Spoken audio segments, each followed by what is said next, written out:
SOP di Pabali. Saya percaya ramai yang telah pun menunggu SOP ini. Sidang khas hari ini mendengar pembentangan daripada MKN, iaitu selepas mendengar daripada Menteri Perpaduan Negara di dalam mesyuarat teknikal mengenai SOP sambutan perayaan di Pabali dan upacara sembahyang yang akan dirayakan oleh penganut agama Hindu tidak lama lagi, iaitu pada 14 hari bulan. Dan SOP ini sebenarnya telah pun dipersetujui bersama oleh Menteri Perpaduan, Kementerian Perpaduan, yang telah pun mengadakan perbincangan mesyuarat dengan ketua-ketua agama Hindu ni, ketua-ketua agama Hindu ini. Jadi apa yang saya sebutkan ini adalah merupakan persetujuan bersama. Oleh itu, sidang khas hari ini bersetuju untuk membenarkan penganut Hindu mengikuti sesi upacara sembahyang pada hari pertama sahaja di kawasan-kawasan yang dilaksanakan PKPP dan PKPB dengan SOP ketat yang telah ditetapkan. Walaupun pergerakan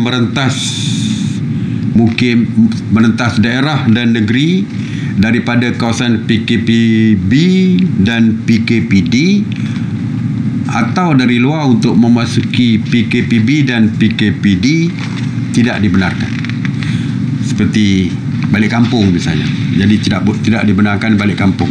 Ini sama seperti waktu kita menyambut hari raya puasa waktu PKP dulu. Jadi saya nak perjelaskan mengenai SOP di Pabali dalam kawasan PKPP dan PKPB dahulu ya. Yang pertamanya di rumah ibadat, iaitu di kuil.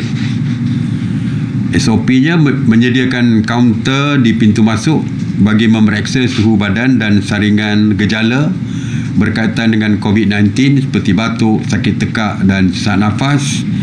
Kehadiran mesti menggunakan aplikasi MySejahtera atau direkodkan kehadiran.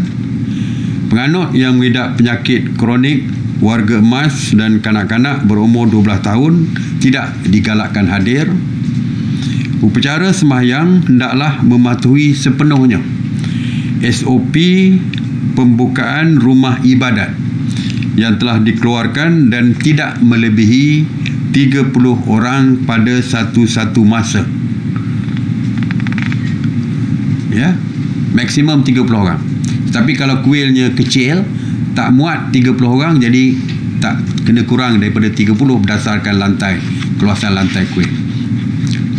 Walaupun seluas mana kuil pun, maksimum adalah 30. Sesi upacara sembahyang perlu diadakan bermula dari jam 7 pagi sehingga 12 tengah hari dengan pembahagian masa sebanyak 5 sesi untuk sembahyang, manakala setiap antara sesi sembahyang dengan sembahyang yang kedua yang seterusnya ada 30 minit untuk sanitasi. Jadi katakan contoh, mulai 7 pagi sehingga 7.30 waktu mereka bersembahyang. 7.30 hingga pukul 8 adalah sanitasi di kuil tersebut. Lepas itu pukul 8 sampai 8.30 sembahyang kembali, kumpulan kedua, dan diikuti dengan sanitasi. Jadi saya difahamkan ada 5 sesi untuk sembahyang dan 5 sanitasi. Manisan boleh dibenarkan untuk diagihkan, tetapi secara berbungkus kepada penganut setelah bersurai, iaitu setelah selesai upacara sembahyang. Boleh dibagikan manisan tersebut. Saya pun tak tahu apa, ladu ke apa, saya pun tak berapa faham sangat. Jadi penganut agama Hindu faham manisan tersebut. Itu di kuil, upacara di kuil. Di rumah kediaman, bagi sambutan perayaan di rumah kediaman landed, di atas rumah yang atas tanah, dibenarkan daripada kalangan keluarga terdekat dan tidak melebihi 20 orang pada satu-satu masa. Jadi dua Kalau PKPD hanya di ahli keluarga di dalam rumah itu sahaja, PKPD. Tapi PKPP ini PKPB PKPB juga tidak dibenarkan daripada luar, Itu PKPD PKPB boleh, tetapi tidak boleh lebih daripada 20 orang satu-satu masa. Walaupun PKPD langsung tidak boleh ada pengunjung daripada luar.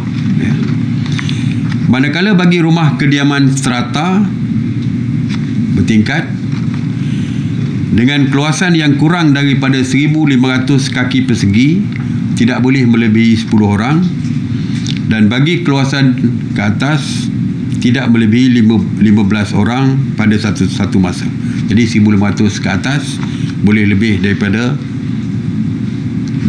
tadi, iaitu 15, tapi satu masa.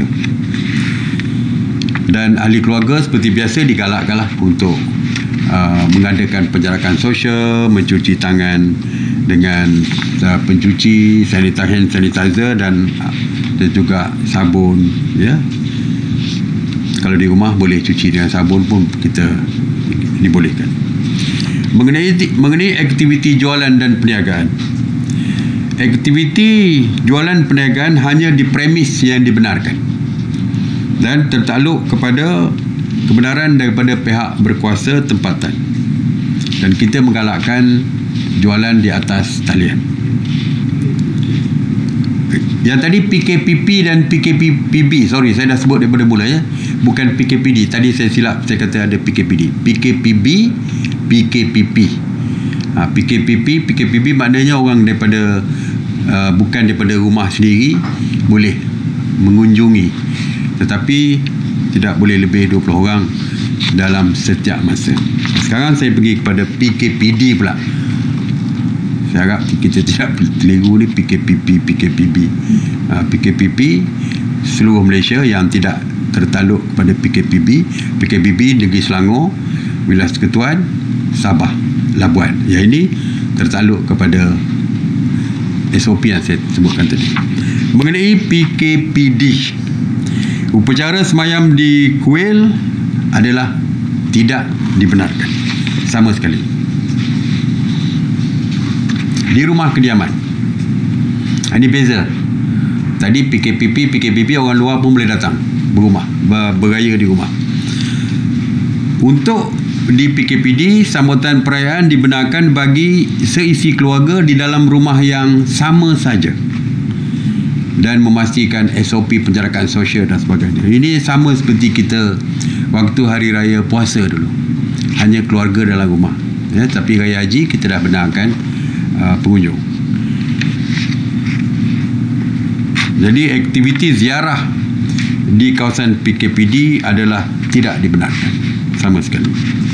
Mengenai aktiviti jualan perniagaan, jika PKPD tadi kita benarkan dengan kelulusan daripada PBT, tapi di kawasan PKPD tidak dibenarkan sama sekali. Maklumat yang lebih detail boleh diperolehi dengan merujuk kepada laman sesawang MKN.